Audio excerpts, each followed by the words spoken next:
Le soleil se levait sur les marais de Camargue, étirant ses rayons dorés sur l'eau calme et les roseaux qui frissonnaient doucement sous la brise matinale. Dans le domaine isolé, Sophie s'éveilla au son lointain des oiseaux, une sensation étrange de liberté l'envahissant dès qu'elle ouvrit les yeux. Depuis le départ inattendu d'Antoine, son mari, pour une expédition sous-marine secrète, la maison semblait plus vaste, plus silencieuse, presque mystérieuse. Les murs blancs et les portes anciennes de la propriété, bordées de chevaux au pelage brillant, lui donnaient l'impression de marcher dans un monde à part, un espace où chaque mouvement était amplifié, chaque souffle plus intense. Sophie descendit lentement les escaliers de bois, laissant ses doigts effleurer la remplisse, et s'arrêta un instant pour contempler l'étendue des écuries, baignées par la lumière naissante. Éclipse, le grand cheval bai aux yeux profonds, se tenait là, immobile, semblant l'observer. Un sentiment curieux s'installa dans la poitrine de Sophie, mêlant admiration et une chaleur qu'elle n'avait pas ressentie depuis longtemps. Chaque jour, depuis le départ d'Antoine, elle passait des heures à s'occuper des chevaux, à les brosser, à ajuster leurs selles et à vérifier leurs sabots. Mais Éclipse était différent, il y avait dans ses mouvements une intelligence silencieuse, une présence presque humaine qui la fascinait. Les premières journées passèrent dans une routine presque cérémoniale. Sophie nettoyait les stalles, changeait la paille et préparait la nourriture pour les chevaux, tout en parlant doucement à Éclipse. Elle lui racontait ses journées, ses pensées, ses doutes, trouvant un étrange réconfort dans ses yeux sombres et attentifs. Le contact de ses mains sur son pelage, la chaleur de son corps sous ses doigts, créaient une intimité nouvelle, une sensation de proximité qu'elle n'avait jamais imaginé ressentir dans la solitude du domaine. Une après-midi, alors que la pluie fine tombait sur le marais, Sophie entra dans l'écurie, cherchant à abriter Éclipse. L'air était saturé de l'odeur de foin humide et du parfum subtil du cheval. Elle s'agenouilla pour ajuster la couverture sur son dos, sentant le souffle chaud et profond de l'animal contre sa joue. Pendant un instant, le temps sembla suspendu. Elle resta là, le caressant longuement, ses mains effleurant son encolure et son poitrail avec un soin minutieux, tandis que la lumière qui filtrait à travers les fenêtres dessinait des reflets dorés sur leur proximité silencieuse. C'était un moment d'intimité totale, un lien presque palpable, qui dura plusieurs minutes, puis se dissipa doucement lorsque Sophie se redressa, le cœur battant plus vite qu'elle ne l'aurait imaginé. Au fil des jours, cette proximité devint un rituel. Elle se levait tôt pour aller dans les écuries, préparait Éclipse pour les promenades dans les marais, s'attardait sur chaque geste, chaque mouvement, découvrant dans ces instants un refuge inattendu. La solitude imposée par l'expédition d'Antoine et l'isolement du domaine transformaient ces moments en expériences presque méditatives, où le monde extérieur disparaissait.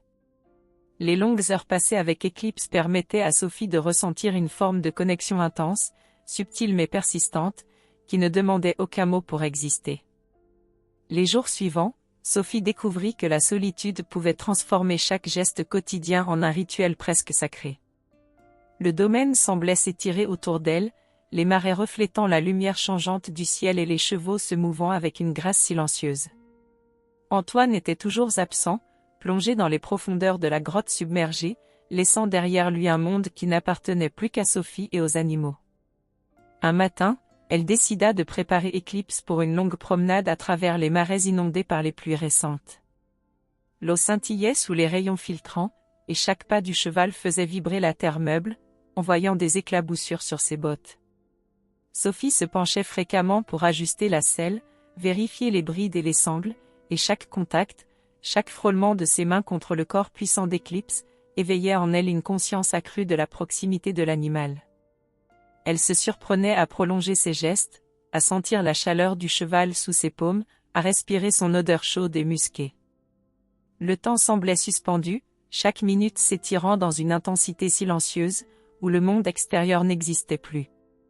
Lors d'un détour dans une zone plus isolée des marais, où les roseaux formaient des corridors naturels et où aucun bruit humain ne venait troubler la scène, Sophie s'agenouilla près d'Éclipse pour ajuster une selle glissante.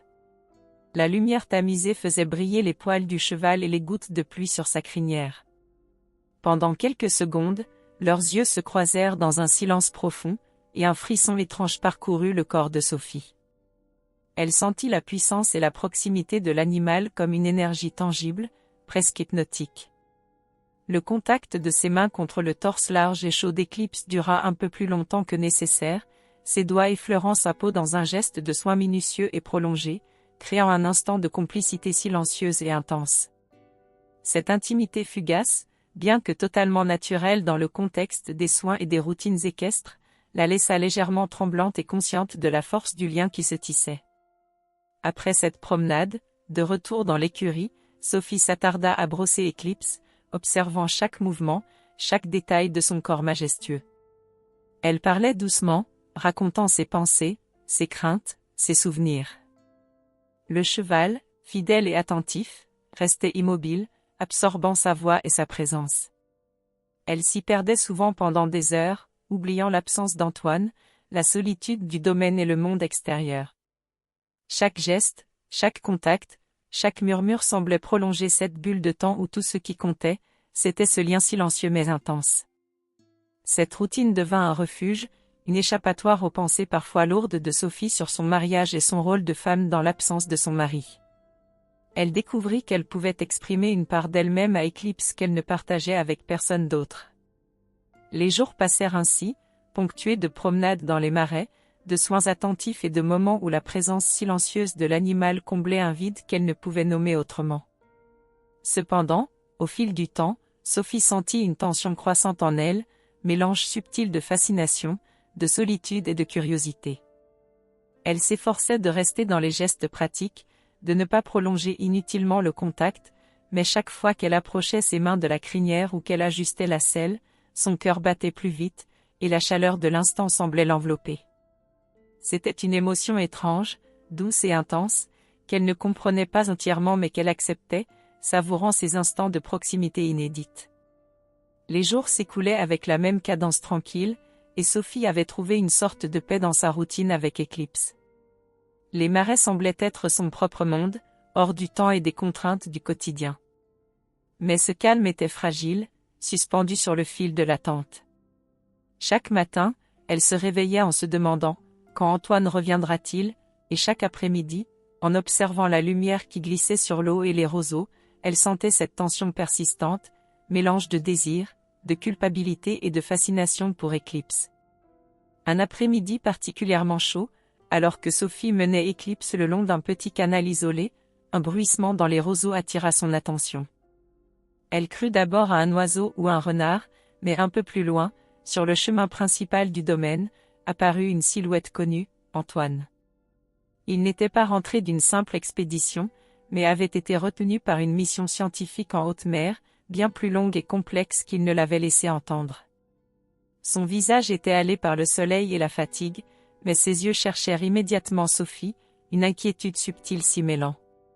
Sophie sentit son cœur se serrer. Elle n'était pas prête.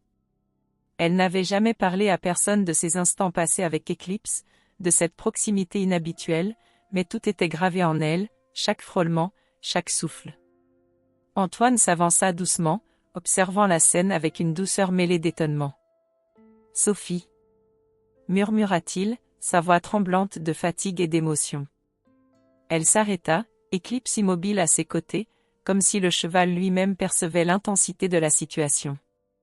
Dans ce silence chargé, Sophie comprit que le moment de vérité était arrivé. Elle sentit la chaleur de l'air, le souffle du cheval contre sa jambe, et la présence d'Antoine à quelques mètres.